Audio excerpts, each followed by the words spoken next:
My name's Glenton and I was a soldier in the British Army. I deployed to Afghanistan in 2006. Having just arrived in London, I've just moved here, it's starting to look like a war zone. Civilians in Afghanistan, which is where I served, were kind of in the way. We're not there to help them.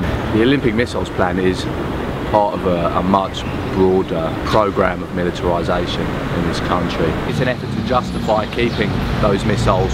All the regiments that operate them have been re-rolled into other artillery kind of functions. In Iraq and Afghanistan, the enemy have no planes, they're insurgencies, and so those systems have less value in terms of how we fight war today. War today is war among the people. In my experience, these people can't be trusted. They've got their own agendas. I mean, I've met some of these people, I've worked with them and come across some senior officers, and these people should not be given firearms and definitely not missiles. Whatever risk there is to London has clearly come. The attacks in London on 7/7 were as a response to those wars. We have to be absolutely clear about that.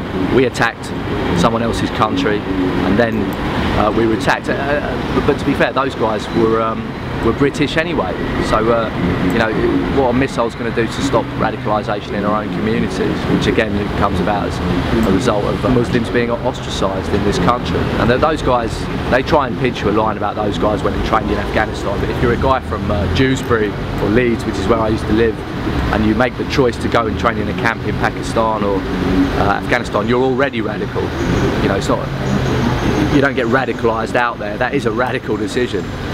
So we just have to get this stuff in context, and putting missiles on top of roofs or snipers over London or drones, which is the other issue, is going to be drones over the Olympics, that's not going to diffuse the situation. It's not going to help anyone, and again we're all paying for it at a time when we just can't afford to.